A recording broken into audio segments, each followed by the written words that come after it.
Jika Anda punya dana sebesar 3 miliar rupiah hari ini, pertanyaan besarnya, apakah lebih baik membeli sebuah villa di Bali atau menaruh uang itu ke saham-saham blue chip di Bursa Efek Indonesia? Keduanya sama-sama populer, sama-sama dianggap menguntungkan, dan sama-sama punya resiko. Bedanya, properti terasa nyata dan lebih bisa disentuh, sementara saham abstrak berupa angka-angka di layar. Dalam video ini, saya akan membahas perbandingan antara investasi properti di Bali dengan saham blue chip di Indonesia. Kita akan lihat kelebihan, kelemahan, potensi keuntungan, serta resiko masing-masing. Harapannya, Anda bisa mendapatkan perspektif jauh lebih luas dan mungkin bisa menemukan mana yang lebih cocok dengan tujuan investasi Anda.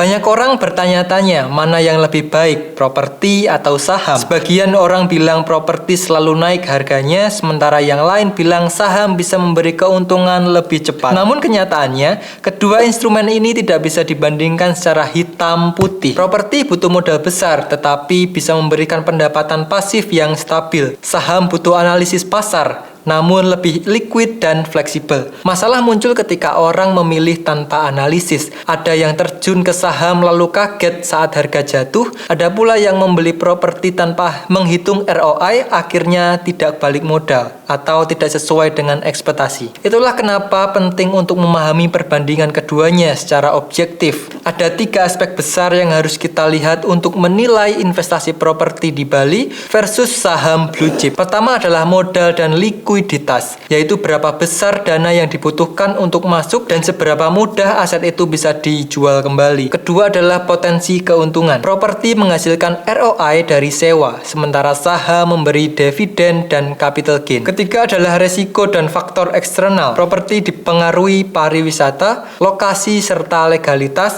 Saham dipengaruhi ekonomi, politik, dan kinerja perusahaan. Dengan kerangka ini, kita bisa lebih objektif dalam membandingkan keduanya. Pertama, mari kita bahas properti di Bali. Modal awalnya jelas tinggi. Contoh sebuah villa dengan harga 3 miliar rupiah. Dari sisi pendapatan, sebuah villa yang disewakan dengan harga 2,5 juta rupiah per malam dan memiliki tingkat okupansi 60%. Bisa menghasilkan pendapatan kotor sekitar 540 juta rupiah per tahun. Setelah dikurangi biaya operasional seperti staff, maintenance, dan pajak, kita anggap tersisa sekitar 378 juta. Artinya return atau ROI per tahun sekitar 12,6%. Cukup menarik, apalagi kalau okupansi lebih tinggi, namun likuiditas properti rendah. Menjual villa butuh waktu berbulan-bulan, bahkan bertahun-tahun. Resiko juga nyata, mulai dari ketergantungan pada sektor pariwisata hingga biaya perawatan yang tinggi. Legalitas pun harus benar-benar jelas, terutama jika pembelinya warga negara asing. Sekarang kita bandingkan dengan saham blue chip, modal awal jauh lebih fleksibel. Anda bisa mulai hanya dengan Rp100.000. Dari sisi pendapatan, saham blue chip biasanya memberikan 2 keuntungan. Yang pertama adalah dividen tahunan. Sebagai contoh, saham perbankan seperti BBRI, telekomunikasi seperti Telkom, rutin memberikan dividen dengan yield antara 2 hingga 5% per tahun. Yang kedua adalah capital gain, yaitu kenaikan harga saham. Secara historis, saham-saham besar ini bisa tumbuh rata-rata 8 hingga 12% per tahun dalam jangka panjang. Likuiditasnya tinggi karena Anda bisa menjual saham kapan saja melalui bursa. Resikonya terletak pada fluktuasi harga pasar, faktor ekonomi global, serta kebijakan pemerintah. Walaupun disebut blue chip, harga bisa turun tajam ketika terjadi krisis. Dari sini kita bisa melihat dengan jelas bahwa properti dan saham memiliki karakteristik yang berbeda. Properti di Bali cocok bagi mereka yang menginginkan pendapatan pasif yang nyata, punya dana besar, dan melihat nilai tambah dan gaya hidup. Anda bukan hanya memiliki aset, tapi juga bisa menggunakannya untuk keperluan pribadi atau keluarga. Saham blue chip cocok bagi mereka yang menginginkan fleksibilitas, bisa masuk dengan modal kecil dan mencari pertumbuhan jangka panjang. Anda juga lebih mudah melakukan diversifikasi, misalnya menyebar ke 5-10